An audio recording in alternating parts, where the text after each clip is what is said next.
Let us be certain, secure in the knowledge that our seed is in good soil. God blesses those who give with joy. That is where our responsibility ends. But if we also add the responsibility that it is good soil, conscientious, and responsible, we are doubly blessed. And I wanted to wait until this moment of being online to review again the amount of money that has been able to be sent since 2020, which we have already reached. How much? If the plaque is over there, we have 46 million. It seems to me, yes, 46 billion to the whole world. That is your sowing, that is your seed. Thank you for sowing. Someone has to celebrate more than that. That is a lot.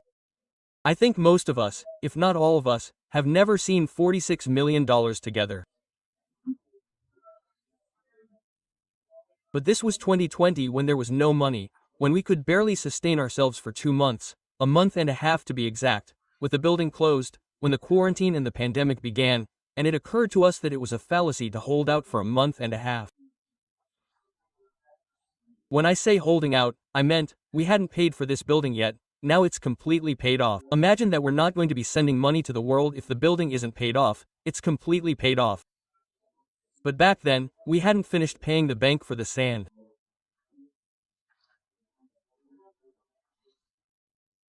It was enough to pay the salaries of the basic staff, and what we felt in our hearts was to withdraw all the money from the bank and start buying food, with the risk that the governor, at that time, the beloved governor of California, would threaten to jail people who were out on the streets. There were a lot of restrictions, but we said, hunger doesn't wait. People were at home without being able to eat. Those who worked at carts, those who had stands selling, I don't know, tacos, whatever, couldn't go out to work. So, we put on our masks and went out to distribute food and spend all the money we had in the bank. We said, we're going to die with dignity. And if they put us in jail, we're going to go to jail with dignity, saying, and they put us in jail not for a crime, but for feeding people. The thing is, they didn't put us in jail, but when we published it, because since the first Sunday of the pandemic we went live from here, when we published it and showed what we did, people started saying, yes, I want to be a part of that.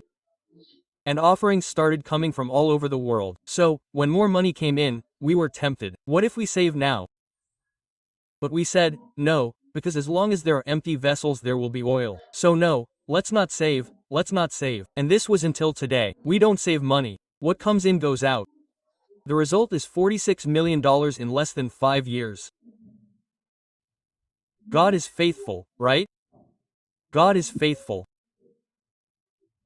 And that is your seed, and I wanted to share it with everyone. Thank you for sowing, thank you for giving, because it keeps coming in and going out, it keeps coming in and going out, and we became the world's granaries, in emergency plans. When El Salvador flooded, when there were floods in Venezuela, in my Argentina, in Mexico, we started the mission in Chiapas, our home school in Uganda, in India, our orphanage. Now, this coming Thursday, a group of missionaries from here, from River, volunteers, are traveling to start a new work in Africa, which I will tell you about later, which has to do with rescuing little children who are kept as slaves, from the ages of 2 to 5, or are being crushed into stones. They have nowhere to live, nowhere to sleep. They are there for a plate of rice, and we want to rescue little ones from there to give them a more dignified life. And this work has already begun. I will show you images in the coming weeks, and I want you to pray for our missionaries who are leaving on Thursday and returning next Thursday, so they will be in Africa for a week. I think there are about 30 people, so we pray for them and thank you, because those of us who can go physically are going with our seed and our offering. Thank you for that and for sustaining them with prayer. Well, as for me, I just came back as always. I leave every 8 days. I live half the year in Argentina and half the year here, so I just came from 2 states, 2 provinces of Argentina that are waiting to see you there in this short video. It is called Jujuy and it is in the very north, almost next to Bolivia and Tucumán, which is almost the center of the country. And we were at these 2 conferences with a full house. They were sold out months ago and it was wonderful. This is President Argentina, Jujuy and Tucumán.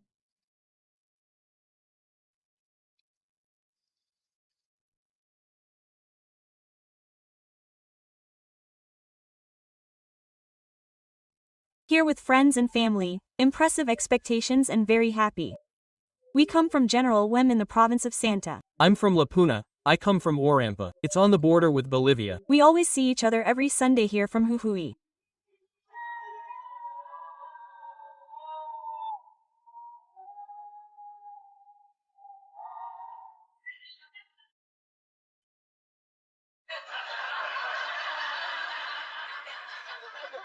Thank you, Dante. Thanks to your entire team. We had a wonderful time. We laughed.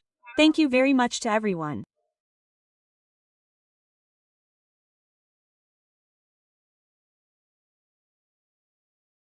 It was quite a profound experience. I think that all of us who are present here are taking home a beautiful treasure for, as you say, for eternity. It was a magical night. It was beautiful, very emotional, really, to cry, to laugh. I cried with laughter. I cried with emotion. I loved it. Thank you, thank you, thank you for coming to Jujuy.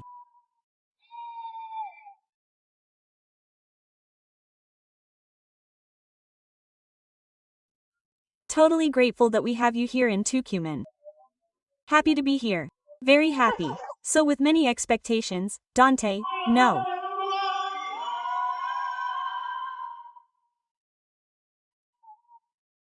Almost 3 spectacular hours of laughter, emotions, so highly recommended. It reminded me of how beautiful it is to live. I thank you because every time I listen to you, you make me a better sailor, and a sailor never abandons his boat. Don't miss it because it touches the heart, it touches the soul, it reaches those places where it is needed today.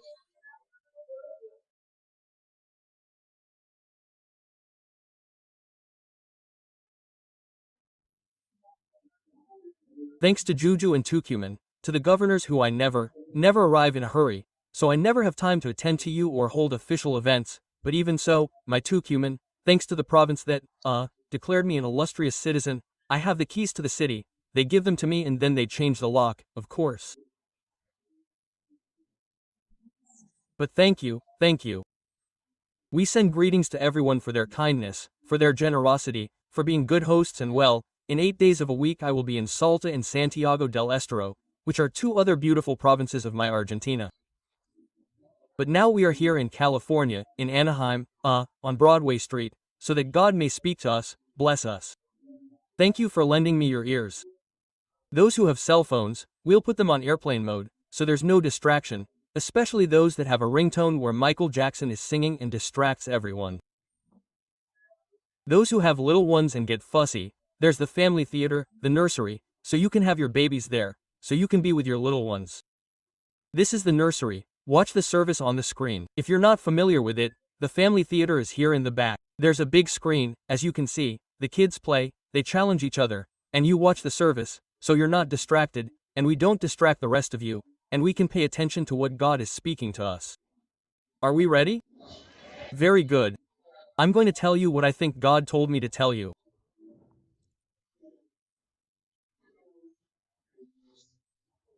In the 90s, a romantic drama was released that bears the same title as our message today, 2 Lives in an Instant.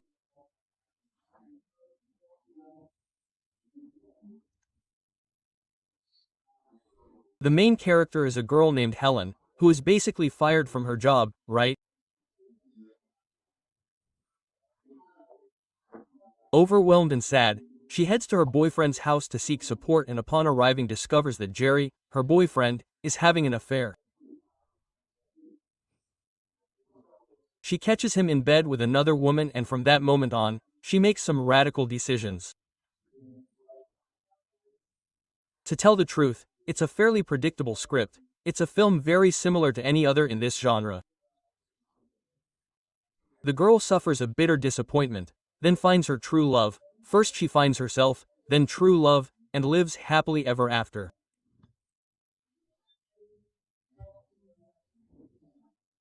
What makes 2 Lives in a Moment unique is that the film explores 2 possible plots that arise from a single moment that would seem trivial and insignificant.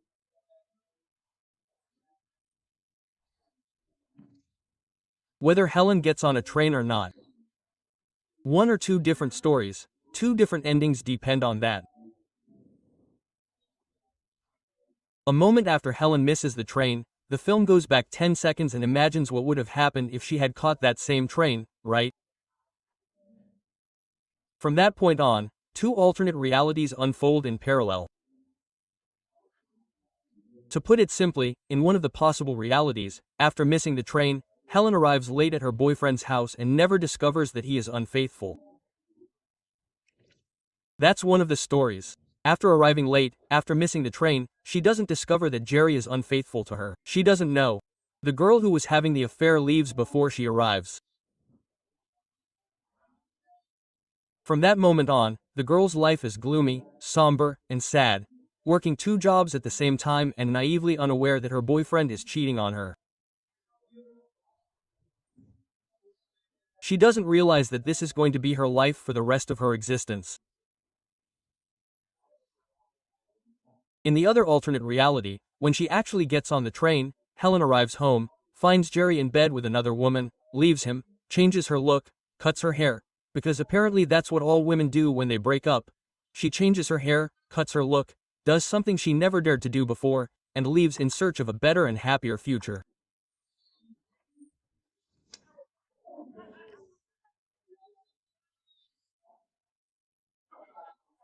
The point is that the film presents a fantasy that we have all dreamed of at some point, the life we could have lived, the alternate reality, the other parallel universe that could have been what we thought life would be like and what it turned out to be, for better or for worse.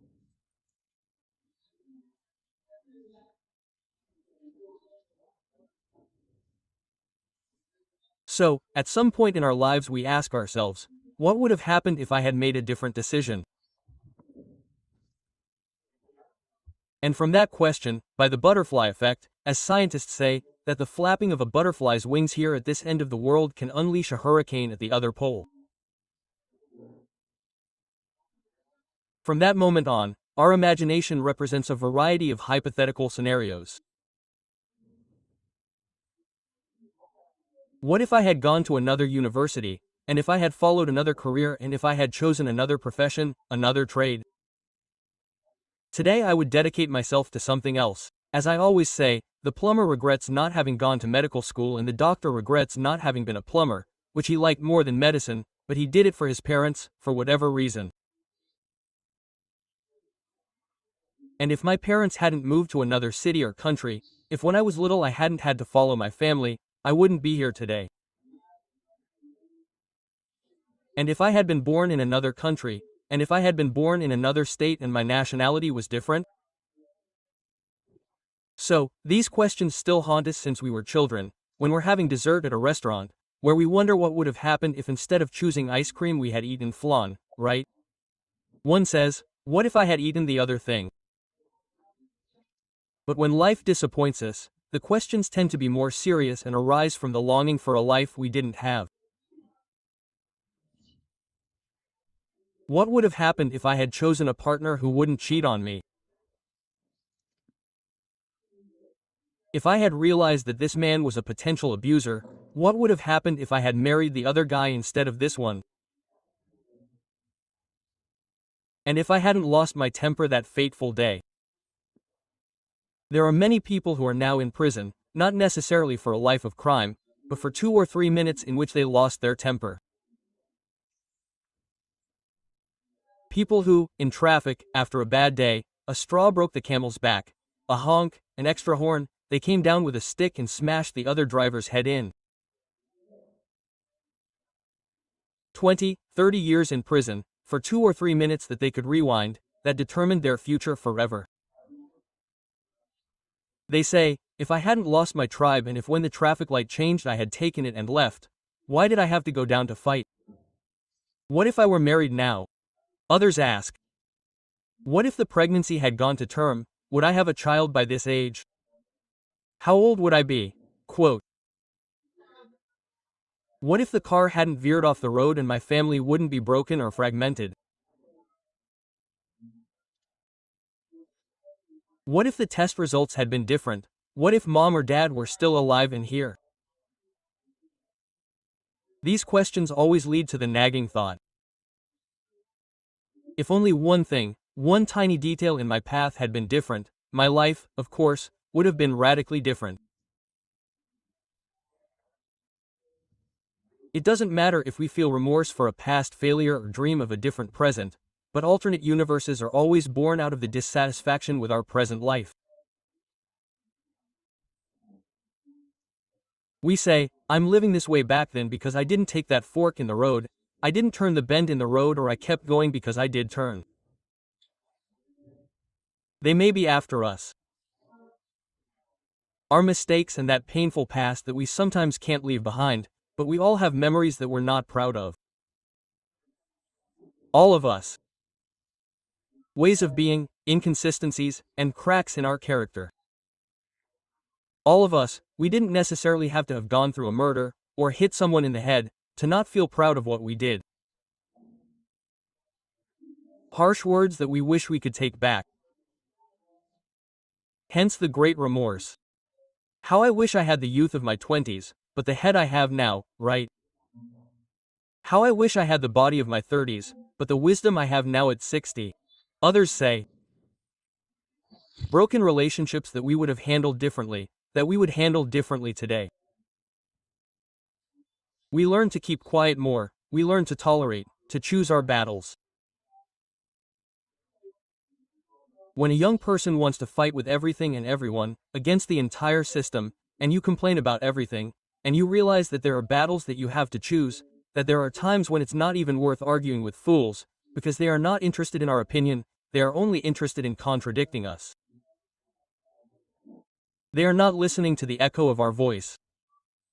But we learn that with age, moments of selfishness that deeply hurt someone, and we say, how could I have been so selfish?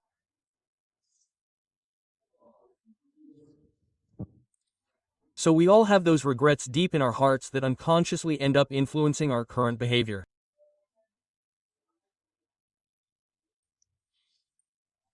A few years ago, I met a man who preached a great part of his life. He served the youth, he was charismatic, a good leader, good vocabulary, good presentation, he looked good, as we say, in my country. And the teenagers clung to him like flies. He had an innate charisma, and on one occasion we were in a coffee shop and he confirmed or confessed to me that he was ready to abandon his mission, his ministry. I said, I can no longer live a double life. I thought whatever. Now, when he told me about a double life, it was obvious that when he said a double life, he wasn't talking about dressing up as Batman at night and going out to fight crime. Obviously not. He added, I'm sick of living in the shame and hypocrisy of what I did in the past. I can't get it out of my system. And then he told me, the first time he had told anyone, that when he was younger he had been very sexually active and had gotten a girl pregnant, and that he was so overwhelmed and scared that he persuaded her to have an abortion. She succeeded, and this was a secret that he had carried with him for decades. He hadn't told anyone, not even his parents, and the guilt was excruciating, unbearable. And I remember asking him, do you think God has forgiven you, or do you think he still hangs that mistake over your head? Because if I forgive you for everything. But at that moment I understood in that conversation that much of what this boy did with his life was a way of making up for his past. His motivation was to make up for the mistake. Although his service was sincere, he was not a hypocrite, his service was sincere. I know for a fact, his motivation, his fuel was a complex combination of remorse and burden.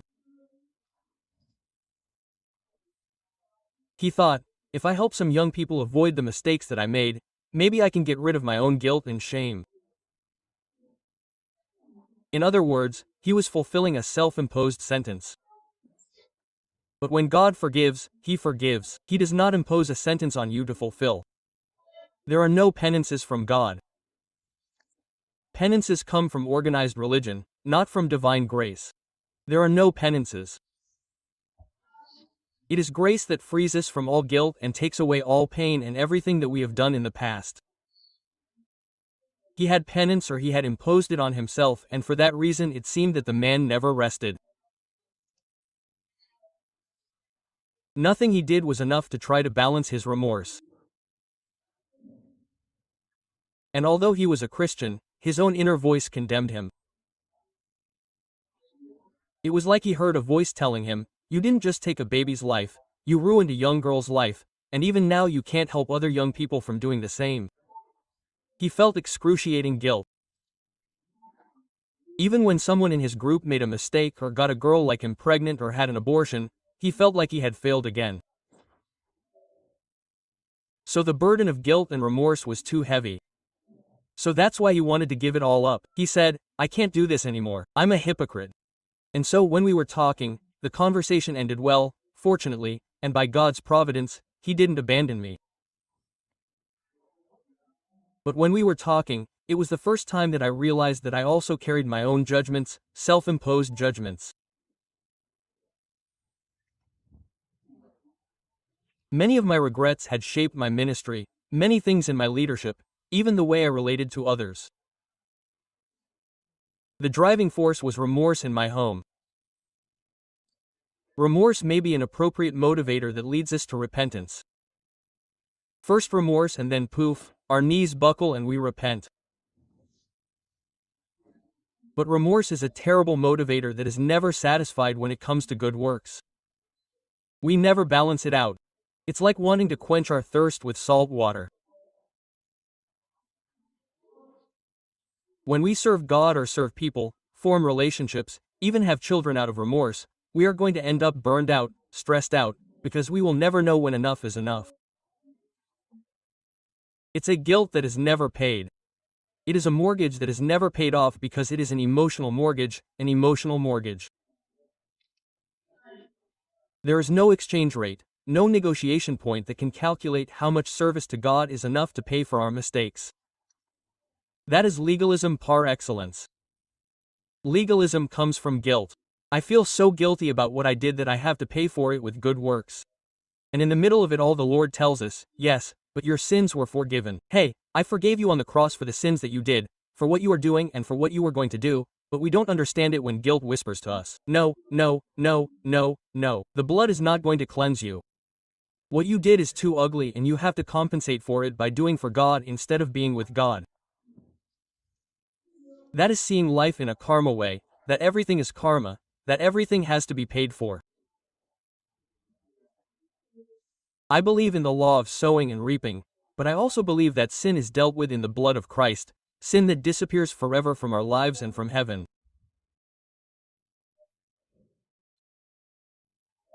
Now, when one lives life in a karma way, one says, "Well, if I made a mistake, I'm going to die in the fiery furnace."